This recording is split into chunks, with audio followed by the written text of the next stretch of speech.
14-year-old girl told a bank their new building was sitting on the wrong ground. Not a lawyer, not an engineer, not a county official.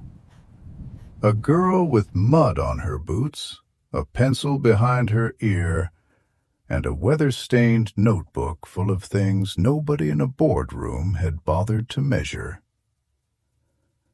By winter, the bank had spent millions proving she was right.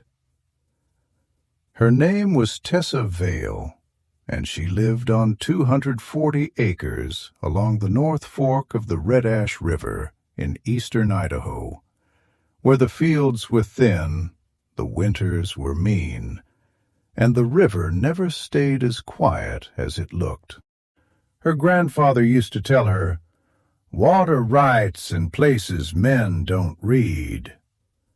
He said it on cold mornings from the porch, before the sun cleared the cottonwoods, when fog lay flat in the pasture and the low ground looked like it was holding its breath.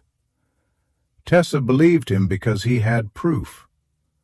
Not the kind printed with a seal, the kind stacked in cardboard boxes above the tack room.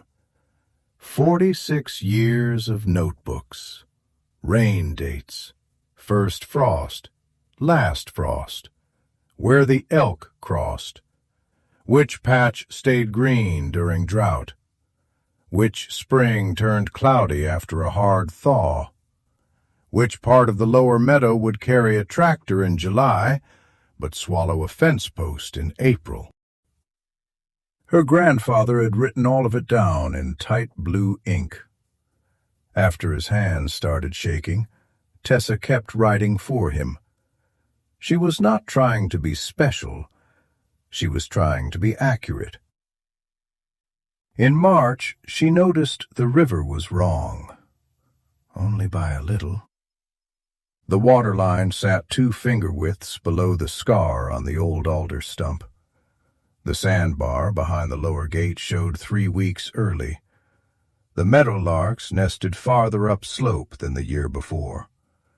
And the west seep, which should have been shining under the grass, had gone dry on top and cold underneath.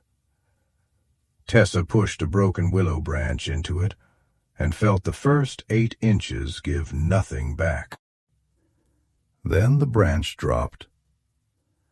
Underneath the meadow, something was moving. She wrote it down. 2 weeks later, the white trucks came, 5 of them. They rolled past the Vail mailbox in a line, clean enough to look temporary, with a blue and silver logo on the doors. North Meridian Capital, Land Development Group. Behind them came a flatbed, carrying survey stakes, orange cones, and a small drilling rig. Behind that came a black SUV that slowed at the Vail fence like the person inside was deciding whether poverty could be contagious. The land next door had belonged to the Rusk family for 3 generations.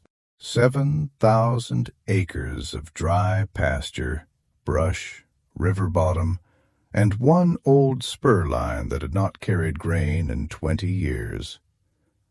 When the last Rusk brother died, the heirs sold the whole place to North Meridian. The story at the co-op was that the bank wanted an agricultural freight center, cold storage, processing space, loading bays, a private road to the highway. Tessa's father heard the price and whistled once. Then he stopped whistling. Because the lower building pad, the one marked with orange flags, sat right above the old river braid. Tessa saw it from the kitchen window while rinsing a bowl. "Dad," she said, "they're staking the soft bench." Her father looked outside, and his face tightened in the way it did when he knew something and had no money to do anything about it. "It's their land now." "That ground won't hold." "I know." So why are they putting the building there? He rubbed a thumb over the unpaid propane bill on the table. Because it looks flat on paper. That afternoon, Tessa walked the fence line with her notebook tucked inside her jacket. The bank people had unfolded plans across a portable table. 2 men in clean vests pointed at the river bottom. A woman with clipped gray hair and brand-new boots held a tablet under one arm. Tessa stopped at the wire. The woman saw her and smiled. "You live next door?" Tessa nodded. "I'm Marla Kent, North Meridian. We're going to be developing this parcel." Tessa looked past her at the plans. She could not read every label upside down, but she understood the shape.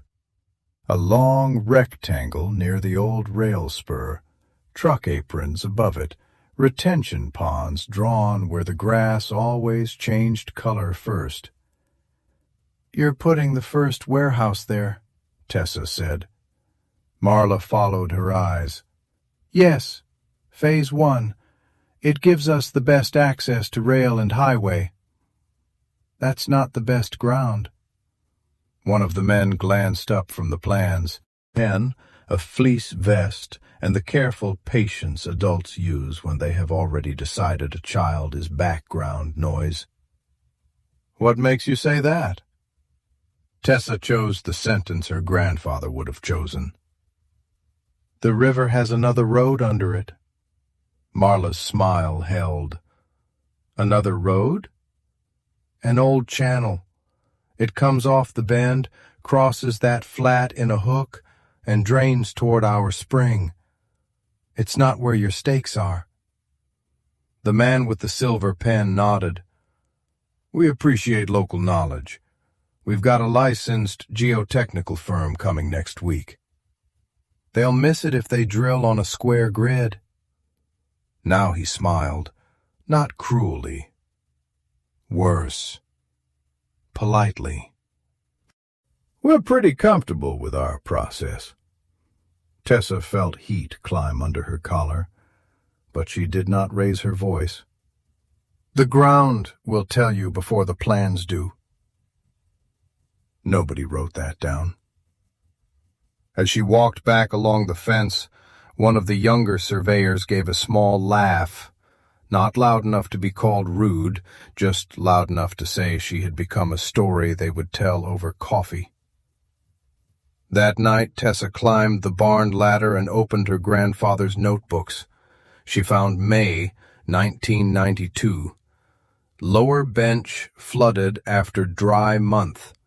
Old braid running. Cows refused west spring. Gravel carrying water.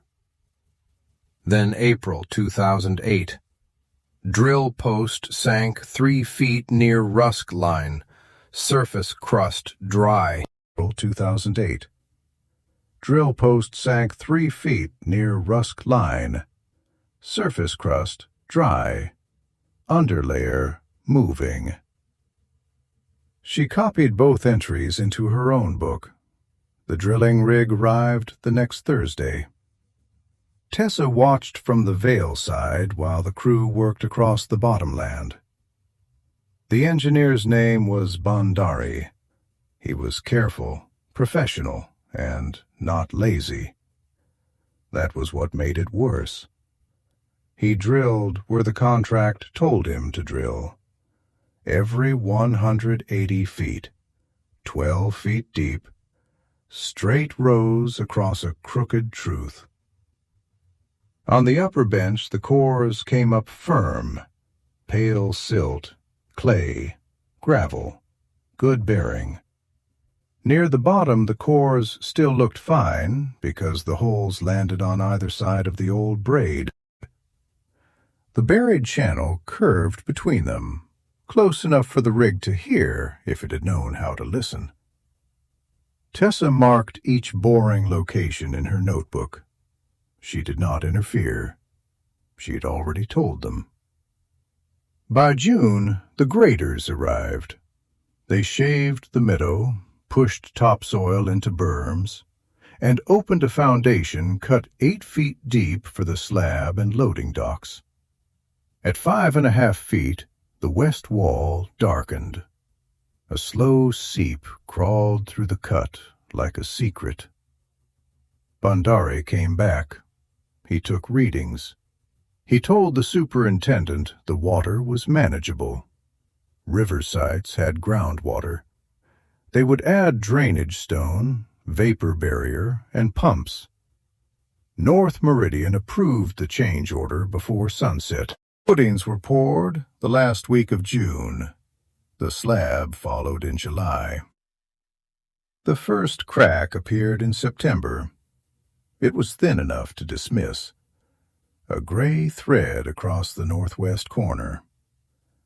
By Halloween, it had widened to 3/8 of an inch and split into 2 more cracks, all leaning the same direction, all on the riverside.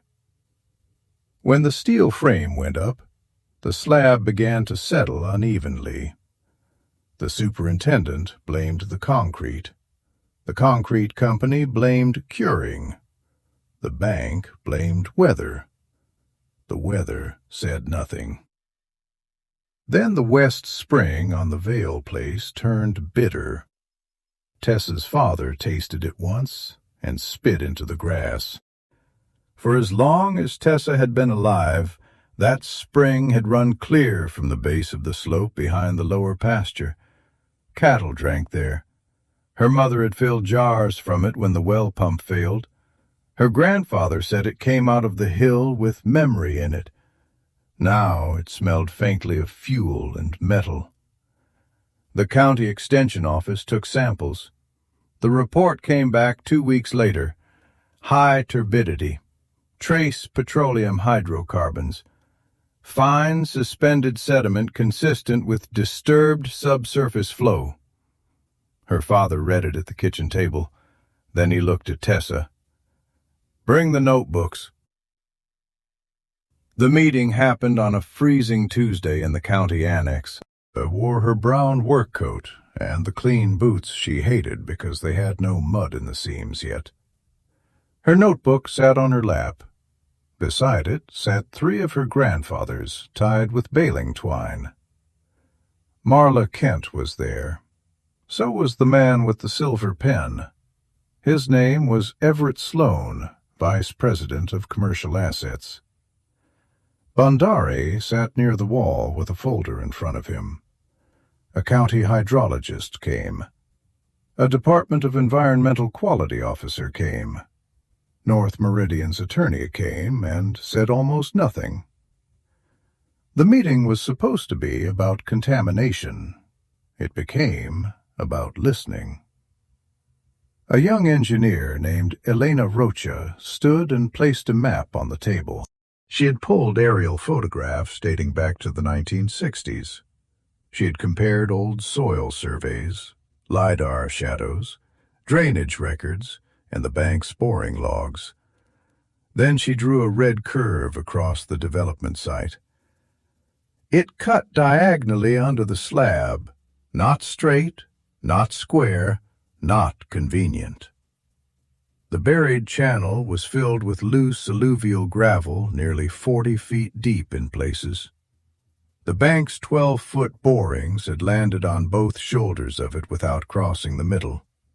The foundation sat across the deepest section at an angle, which explained the cracking and settlement. The same channel carried construction runoff down slope toward the Vail Spring. Elena tapped the map once. "This is the path." The room went quiet. Tessa looked at the red line. It ran almost exactly where her grandfather had walked her when she was 9 years old, stopping every few yards to show her why the grass grew a different shade of green. Everett Sloan cleared his throat. "Did anyone identify this feature before construction?" Nobody answered. Marla looked at Tessa. Bandari looked at the table. Tessa did not speak because she did not need to. Her father said, very softly, My daughter told you in April. That was when the silence changed shape. The Department of Environmental Quality issued a stop work order. North Meridian had to commission a full hydrogeological study. The early estimate came back at $3.8 million in remediation and redesign costs, not counting the money already sunk into steel, concrete, drainage, and delays. The slab would have to come out. The building would have to move. The Vail spring would be remediated at the bank's expense. But the strangest part was not the penalty. It was the second meeting. In January, the bank came back to the county annex with new plans rolled in a cardboard tube. Everett Sloan was there again, but he looked different. Smaller, maybe. Not weaker. Just less protected by certainty. A regional director named Paul Devane had flown in from Boise. He shook Tessa's hand before he sat down. Then he unrolled the plans and said, "We understand the channel now. We need to understand the rest of the ground." He did not look at her father. He looked at Tessa. "Would you walk us through what you know?" Tessa opened her notebook. For an hour and 12 minutes she talked. She showed them where frost stayed longest in the lower swale, where snowmelt crossed under the old Rusk fence, where a retention pond would fail in late summer because the subsoil opened like a drain, where the service road should bend if they wanted gravel to stay under it after spring thaw. Elena Rocha asked questions. Tessa answered in plain sentences. No performance. No revenge. No, "I told you so." Only dates, places, and what the ground had done when nobody important was watching. At one point, Paul Devane circled a proposed access road and asked, "How sure are you?"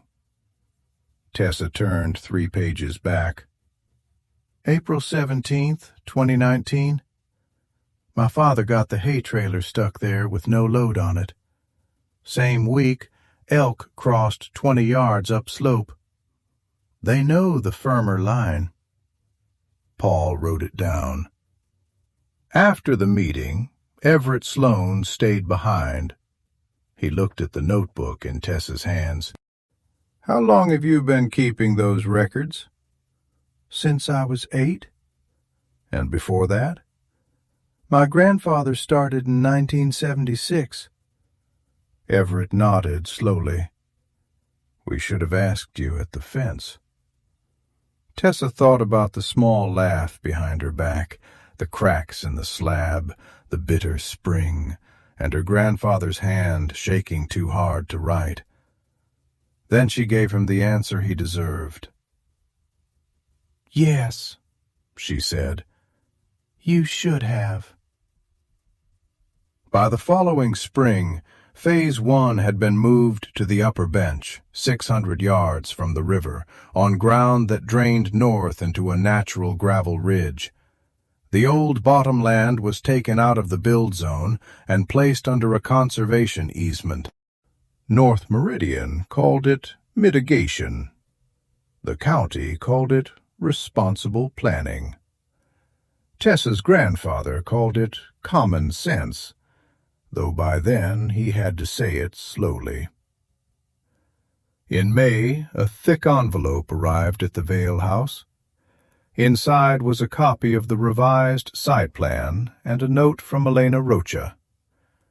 The buried feature had been entered into county mapping records. Official name, Vail Old Channel. Tessa's father read the note twice.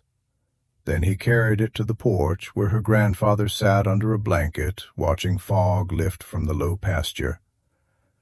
For a long while, none of them said anything. Across the fence, The bank's new building rose on higher ground. Below it, the meadow stayed open. The spring ran clear again by midsummer, and in a conference room in Boise, framed behind glass, there was a hand-drawn map copied from a teenager's notebook, with mud stains on one corner and a red curve running through the place where millions of dollars had been wrong. Water writes in places men don't read. But sooner or later, the ground submits its own report.